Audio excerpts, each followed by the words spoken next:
How social media is changing the way we communicate, learn, and think. Deep dive into TikTok's role in mental health awareness.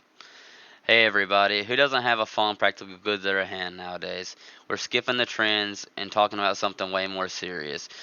How social media, especially TikTok, is totally changing how we deal with mental health. We're going to deep dive into these vulnerable digital spaces. The digital revolution. I want to start with a quick show of hands. How many of you learned something, a life hack, a fact, from scrolling through your own feed? This platform isn't just for fun anymore, it's a learning space. Look at this timeline. Facebook connected, Instagram curated, but TikTok hit and changed the game, turning strangers into teachers in 15 seconds. This is a massive deal. When when huge sensitive topics like mental health get shrunk down into a quick soundbite, is it really a good thing? That's what we're digging into today.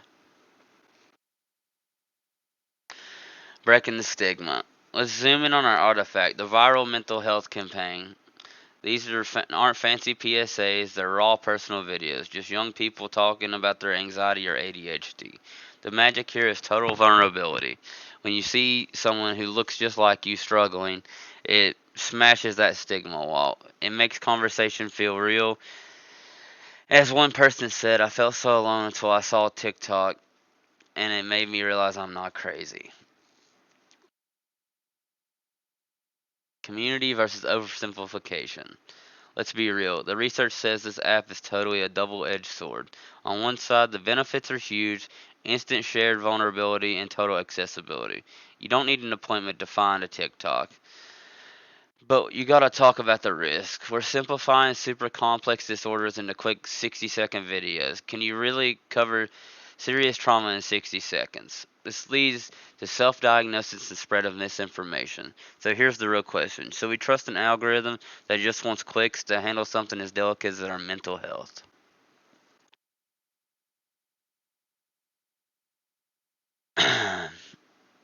Why are these videos just so sticky? Let's use Space Cat to figure out how they're pulling us in. It's peers talking to peers, instant trust and reliability, with Gen Z millennial crowd, speaker and audience.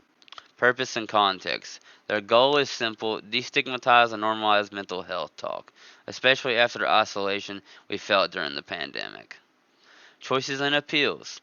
It's all about the format. Fast cuts, trending audio, and direct eye contact are engineered to stop your scrolling.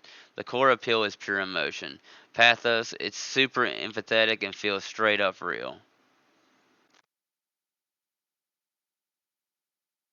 Connection or isolation. This slide gets personal. I've definitely had a moment where I felt a post made me feel seen. But there's a paradox. Is the online connection actually filling a void, or is it preventing us from finding the deep real life connection we truly need? We gotta make sure we're building up a real community, not just exchanging digital band aids. The flip side. Then we hit the really tricky part. The moment we turn vulnerability into content, we get performance. When you attach likes and views to personal struggles, it basically pays people to be emotional. This leads to serious comparison traps, thinking, my anxiety doesn't look that cinematic, so I must be faking it. The final reflection here is heavy. We are moving towards the actual honest conversations, or are we just creating a new form of emotional performance art? What have we learned? Okay, let's bring it home. Social media is permanent, period. It's a complete mixed bag, but it's definitely influencing our brains. As the chart shows, I think pros, awareness, and community are winning right now, maybe a 60-40 split, but the balance is super fragile. The app is just not a tool. It's all about how we use it and who we actually listen to.